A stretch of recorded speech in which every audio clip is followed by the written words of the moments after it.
itakuwa nzuri kwa sababu itakuwa ishajua maamuzi kwamba nani anaweza kuchukua ubingwa, kwa sababu mpaka sasa nadhani point wanalingana bila kukosea. Simba amezidiwa point moja. Ya Simba kazidiwa point moja. Kwa hiyo ni mechi ambayo itajua hapa huyu kaishaongoza ligi, hata akifungwa anachukua, sababu mechi bado 3-3 nadhani kitu kama 2-2. Si 2 alafu ile ndio inakuwa 3, si ndio 3 hizo. Unaona, kwa hiyo mpaka hapo labda mmoja akipoteza zote 2, mwingine kashinda zote 2 na maana kashakuwa bingwa. Kwa hiyo nadhani maamuzi zaidi ikifika hiyo siku ndo Watanzania wote watajua nani ataweza kuchukua. Pengine pressure inakuwaje kwa timu ambayo kwa mechi kama hii kuwekwa siku ya mwisho kabisa ya ligi ya msimu, kwa sababu tumeshashuhudia mara kadhaa, lakini imekuwa ni nadra pia kuiona mechi ikiwa ya mwisho ya msimu. Pressure lazima iwepo, lakini katika mechi za Simba na Yanga mara nyingi pressure zinakuwa kwa mashabiki, lakini mchezaji kama akashajua kazi yake nini, na ni mechi rahisi sana kushinda mechi zote, kwa sababu ni mechi ambao unakuta wengine wanakuwa na pressure, wewe una pressure, kwa hiyo inakuwa ni mechi rahisi sana kufanya vizuri. Ngasa ni mmoja kati ya watu ambao walishawahi kuweka ahadi kwenye mechi hizi za dabi, na inakumbukwa ahadi hiyo na ulifanikiwa kuipiku ile ahadi kabla haijatimia. Pengine kwa upande wako, inapokuwa kama hivi mchezaji anaweka labda nadhiri, nikikutana na fulani lazima nifunge au nisipofunga itakuwa hivi, pengine kwa upande wako kuna kitu cha kuzungumza kuhusiana na mambo kama haya? Kwa mimi binafsi mechi zangu huwa nacheza mazoezi. Kama tunaelekea labda mchezo kama huu wa dabi tarehe 25, najua sasa hii wiki naenda kucheza labda dabi, umeona. Kwa hiyo wiki yote lazima ni train kufunga na train kukimbia na train, yani vitu vyote ambavyo najua kwenye mechi vitaweza kutokea. Kwa hiyo nishafanya vile, basi kwenye mechi najua sasa leo naenda kufunga, leo naenda kutoa pasi. Kwa hiyo vile vitu vyote vinanionyesha yani kama mtu anavyoota ndoto.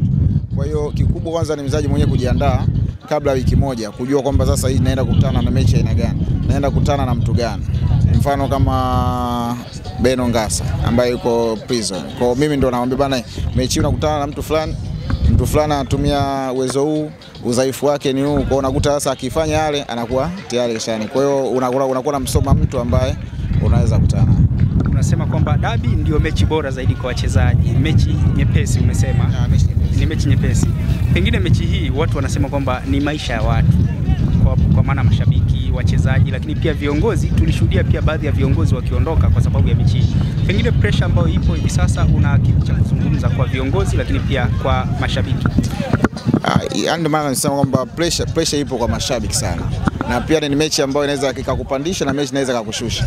Kwa hiyo mchezaji ni wewe mwenyewe jinsi ulivyojiweka, kama je nitaweza kuperform vizuri kumfurahisha yule shabiki ambaye yupo jukwani, sababu of course mashabiki huwa wanaumia, na mimi binafsi nilikuwa nacheza kwa sababu kwa ajili ya mashabiki, yani sitaki mashabiki waondoke wameumia uwanjani kwa ajili yangu. Kwa hiyo nakuta nafanya kitu kikubwa zaidi ili mradi yule shabiki aliyokuja uwanjani aweze kupata kile kitu ambacho halikitarajia kutoka kwangu, kuliko kurudi nyumbani ameinama. Kwa hiyo ndio maana nilikuwa napambana na kuweza kuhakikisha kwamba timu yangu iweze kupata ushindi na kuahidi chochote kwamba kitu fulani naenda kukifanya kwenye uwanja na nikafanya, kwa sababu nilikuwa na moyo wa kujiamini na kusubutu.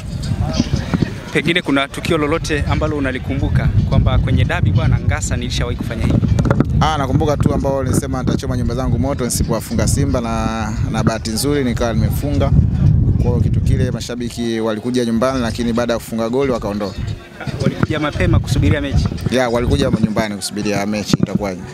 Sawa. Na kitu gani kingine, pengine mchezaji yupi ambaye alishawahi kukupa wakati mgumu sana kwenye mechi hizi za dabi, kwa upande ulipokuwa Simba lakini pia ulipokuwa Yanga?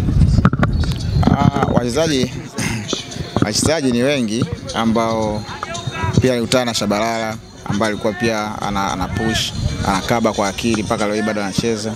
Ni mchezaji ambaye aliweza kunipa ugumu kidogo, lakini mimi pia nilimzidi vitu vingi. Ngasa ni mchezaji ambaye anashikilia rekodi ya kuwa mfungaji bora wa muda wote kwa upande wa timu ya taifa, na tunaona rekodi hiyo imedumu kwa vizazi na vizazi. Ni muda mrefu sasa Ngasa yupo kwenye timu ya taifa. Una kipi cha kuambia vijana ambao wanawakilisha timu ya taifa ya Tanzania ambao pia wanainyemelea rekodi yako? Na imani rekodi imewekwa ili ivunjwe, na bahati nzuri kwamba watu ambao wapo karibu na hiyo rekodi ni vijana wangu mimi. Kama Msuva na kijana wangu, rafiki yangu, yani toka nimeanza mimi kucheza basi yeye yupo nyuma yangu, kwa hiyo nampa ushauri, tunashauriana. Hata akibadili namba leo basi bwana mjomba namba nyingine badilisha. Kwa hiyo ni watu ambao wapo karibu. Kwa hiyo hata kama rekodi akija kuchukua Msuva, akachukua Samata, ni watu wangu wa karibu. Kwa hiyo bado ipo nyumbani. Na pia watu ambao pia wanachipikia pia wanaweza wakafikia ile rekodi na kuivunja hata kama Msuva akaipita mwingine akaja, kwa sababu ndio sifa ya Tanzania. Sifa ya Tanzania inatakiwa tupate wafungaji wanaofunga magoli mengi zaidi. Mfano kama leo Ronaldo kule Ureno ana magoli mengi. Kwa hiyo ni sifa katika nchi yake. Kwa hiyo kama leo ikitokea Msuva akapita hata magoli 10, kwa hiyo ni sifa kubwa sana kwa Tanzania. Sio sifa kwamba familia Msuva, hapana, ni familia yote ya Tanzania. Hata mimi pia natamani wao pia waweze kuipita ile rekodi, kwa sababu sisi katika nchi zingine hizi hata Uganda, Kenya ina maana rekodi ya goli 25 walishavuka. Kwa hiyo tupigane, tuwape sapoti, mashabiki wasio wanawazomea, wasiwakatishe tamaa, wasimkatishe tamaa Msuva wala Samata. Wawape sapoti kwa sababu ndio watu wanaokuja kupigania taifa letu.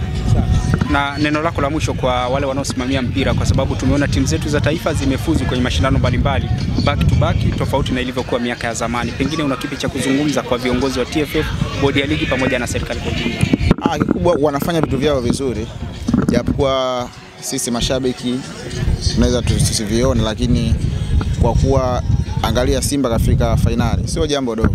Angalia Yanga mwaka jana, si mwaka juzi aliingia finali, sio jambo dogo. Angalia timu ya taifa imefanya vizuri AFCON, umeona tumeingia AFCON, kwa hiyo sio jambo dogo. Kwa hiyo viongozi sawa, kila binadamu na madhaifu yake, lakini kikubwa tuangalie mafanikio yetu, je, yanaenda wapi? Kwa hiyo mafanikio kama ni mazuri, mabaya huwa yanafunikwa. Kwa hiyo mimi nadhani Watanzania pia tuunge mkono viongozi wa Yanga, Simba na TFF ambao wanaweza kulipeka gudumu hili letu pale mbele, na pia Mama Samia naye asichoke, aweze kusupport vijana wake waweze kufika mbali.